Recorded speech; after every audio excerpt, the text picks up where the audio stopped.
Ethan Cross had always prided himself on being unremarkable. In a galaxy where humans were considered the soft species, were too fragile, too short-lived, too emotional, he'd learned to keep his head down. His apartment on Station Kepler 7 was modest, tucked between a Thaxian weapons dealer and his landlord, Serafina Drain, a draconian dignitary whose very presence made the air shimmer with residual heat. Dragons were apex predators in every sense. Ancient, powerful, and terrifyingly intelligent, they'd conquered star systems before humanity had even discovered fire. Serafina was no exception.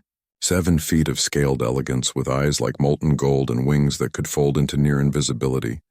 Beneath a holographic disguise, she was polite, distant, and Ethan had managed to avoid any real interaction with her for the 6 months he'd lived there.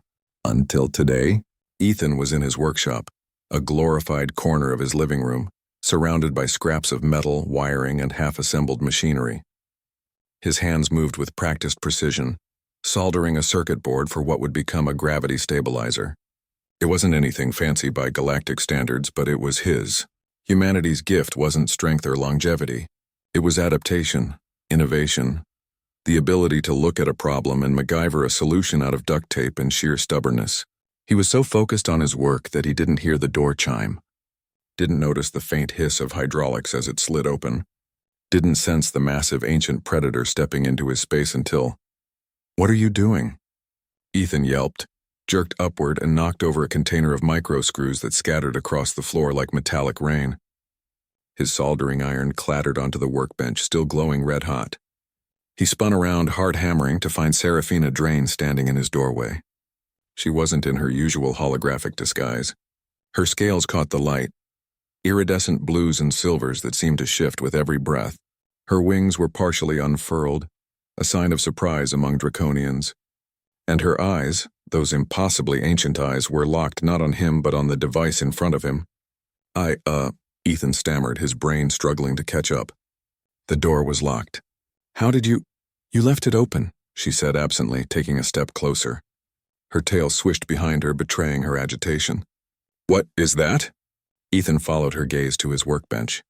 The gravity stabilizer was half-assembled, its core exposed, revealing the intricate lattice of human engineering. It didn't look like much. Certainly nothing compared to draconian technology, which was all elegant curves and seamless integration. "It's a gravity stabilizer," he said slowly, unsure why she seemed so frozen.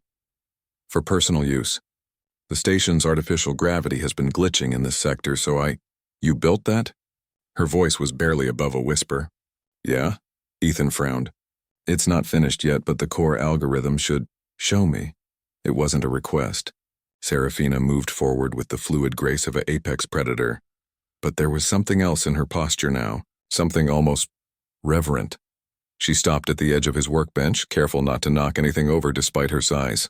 Ethan hesitated, then picked up a small remote. "Okay, so the basic principle is that I'm using a localized field generator to counteract the fluctuations in the station's gravity net. It's powered by a modified plasma cell, salvaged from a Vex freighter actually. And the calibration is manual because I couldn't afford an AI core." He activated the device. A faint hum filled the room, and a small testing sphere, a marble, lifted off the workbench, hovering perfectly still in midair.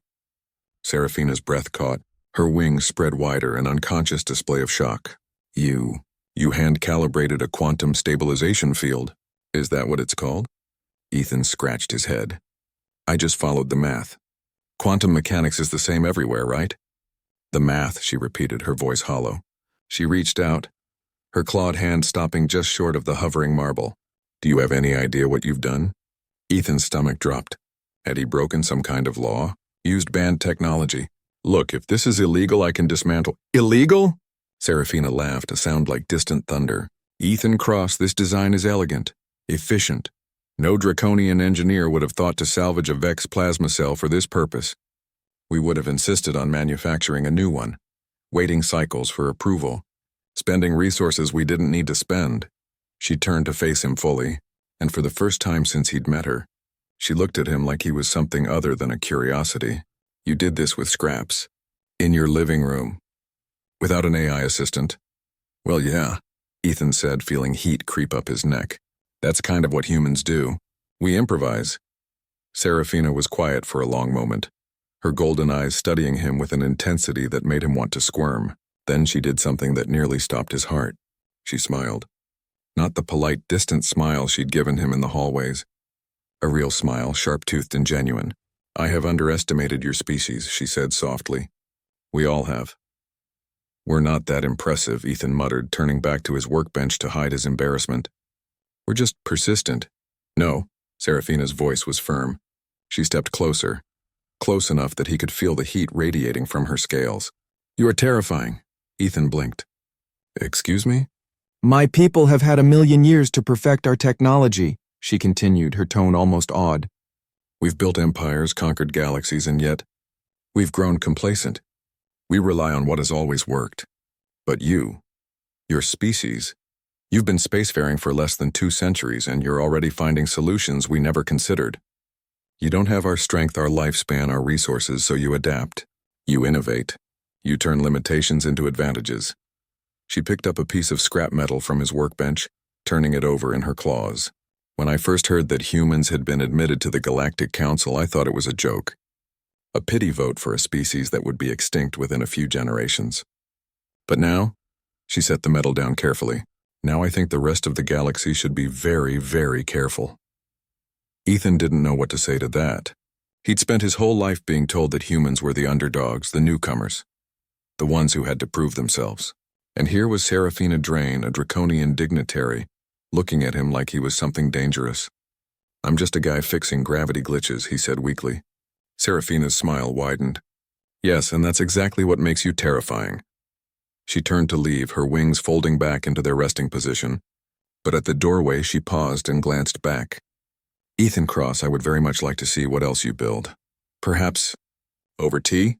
Ethan stared. Was she asking him to hang out? Sure, yeah. Tea sounds good." "Excellent." And with that she was gone, leaving behind only the faint scent of ozone and smoke. Ethan stood alone in his workshop, staring at his half-finished gravity stabilizer. And for the first time in his life, he wondered if maybe, just maybe, humanity wasn't so unremarkable after all.